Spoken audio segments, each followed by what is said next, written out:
Hey Gilson College, my name is Jess Shipton and I'm so pumped to be here with you today for your chapel service.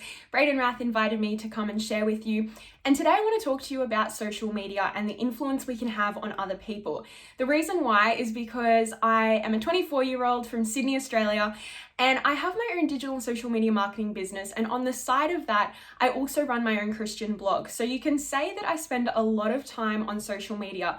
And I'm sure with you guys only being probably a few years younger than me, I'm sure you guys spend a lot of time on social media too. So I want to kind of encourage you today to consider ways that you can use social media and your influence online to actually be a positive impact in other people's lives.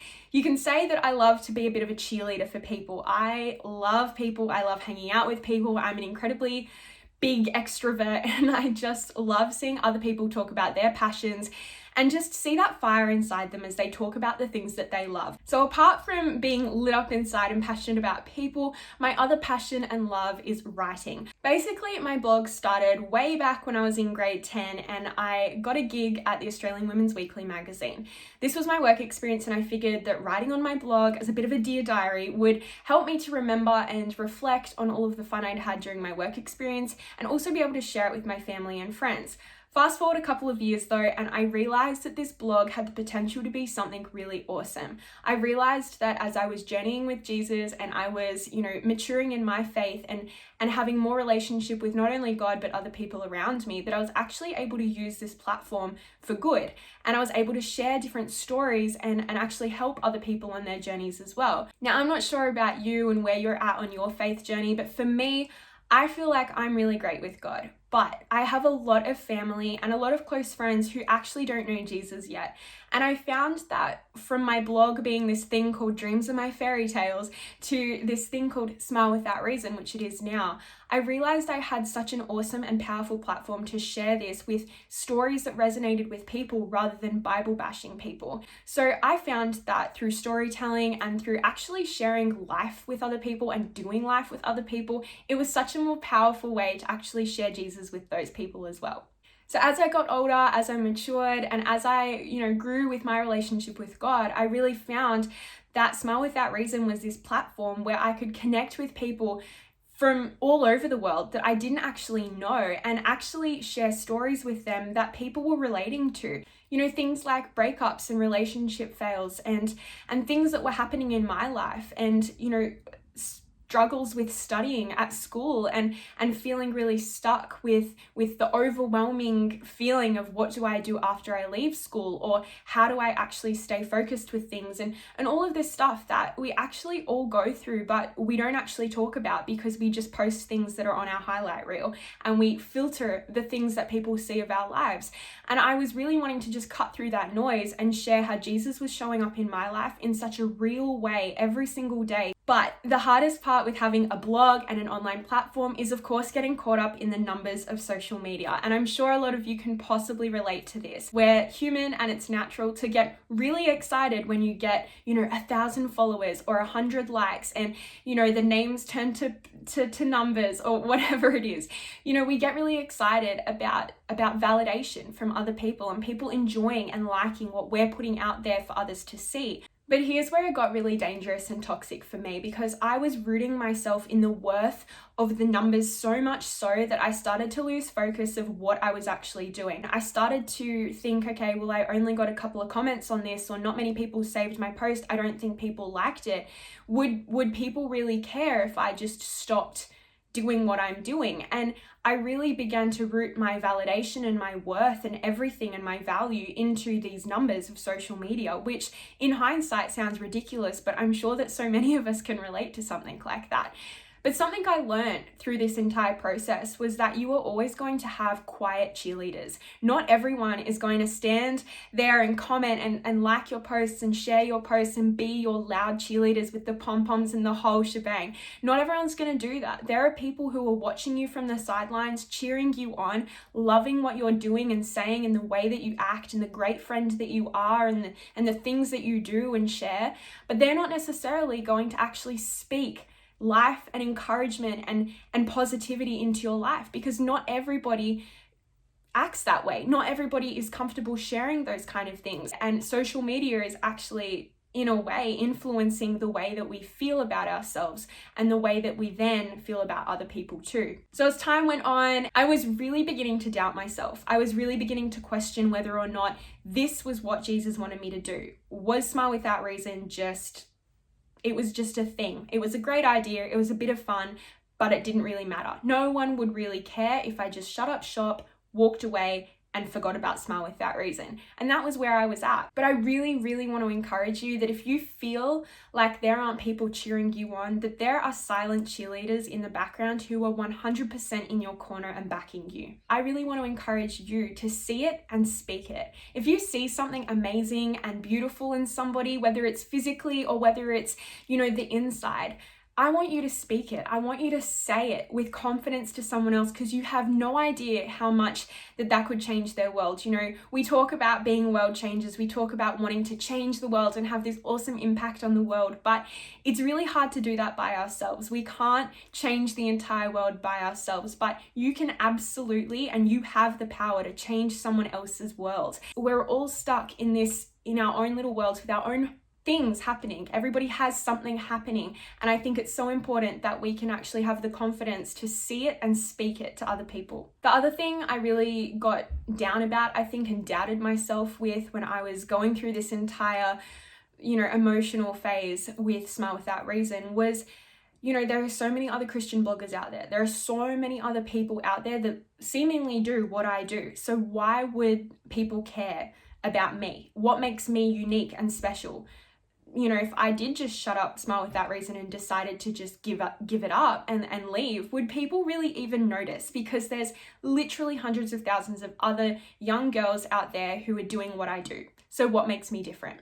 And this brings me to lesson number 2 that I learned throughout this entire experience. You are not less than just because there are others who are seemingly doing the same thing that you do or bring the same thing to the table that you do. You are not less than because of that. You are not less than because there's other girls at school that look pretty. You are not less than because there are other guys who are just as smart or tough on the soccer field. You are not less than because there are other people who are, just as talented as you at creative writing or music or singing or anything like that. You are not less than because of other people and their worth and their value and what they're good at and what they bring to the table. Something that I realized throughout this was that I actually bring something different to the table because I'm sitting at the table, and what I offer is different because I am at that table.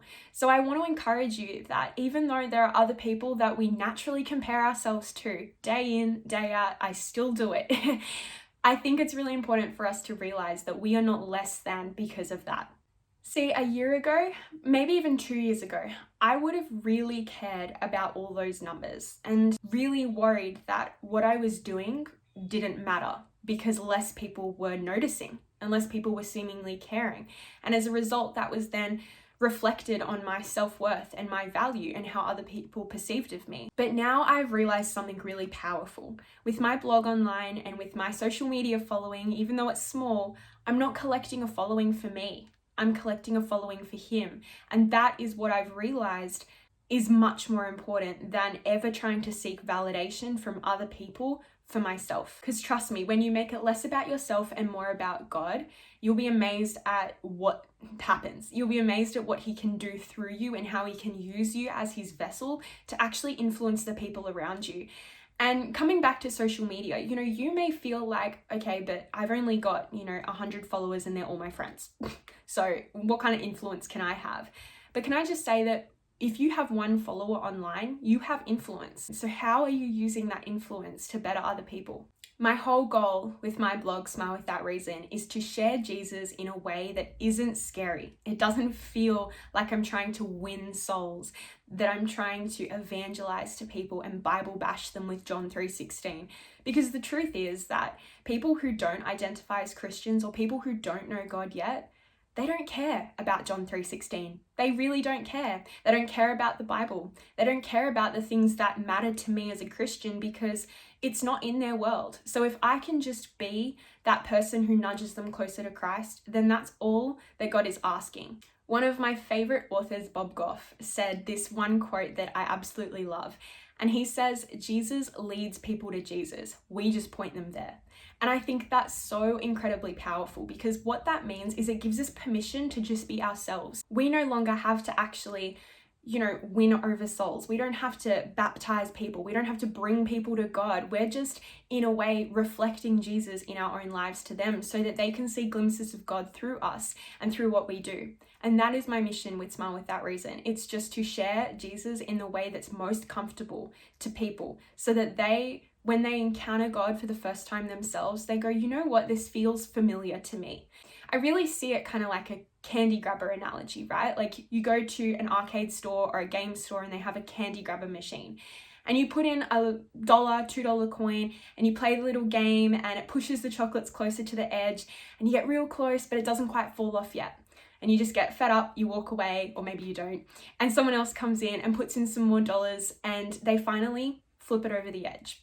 I really feel that we're just that person that's putting in the coins, right? We're just that person that's nudging people closer and closer to Jesus, but Jesus is that last person that comes and puts that last coin in that makes them fall into his arms. That is our role. Our role is just to nudge people closer to Jesus, and that's really what I truly believe we can do through the power of social media. In John 14:6, God says, "I am the way, the truth, and the life." So I want to ask you today, Gilson College, are you speaking life into other people's lives? I really encourage you to be speaking life into other people, and to remember that even if you just have one follower online, and if that one follower is your mum or your friend or your sister, whoever that might be, you have influence and you have the power to be a world changer in someone else's life. And I just really encourage you today and every day to just reflect on how you're using your social media presence. Are you giving life to people? Are you speaking life over other people? Are you seeing amazing qualities and amazing things in others and actually sharing that with them? Because most of the time you're thinking it and you're feeling it about other people. You're thinking, oh wow, Amy did such a great job with her presentation last week, but we don't actually say it. And that saying it can actually change that person's day. Because trust me, people are watching and people are getting glimpses of Jesus through you. I just really hope that this has inspired you to really just think about the people and the worlds that you interact with, your friends and your family and the people that you encounter. We have such an awesome opportunity to be an amazing friend and just an amazing and kind person to other people. And I think just like we can smile without reason, we can be kind without reason too. So I hope this has encouraged you. I hope you've enjoyed my talk today, and thank you so much again for having me.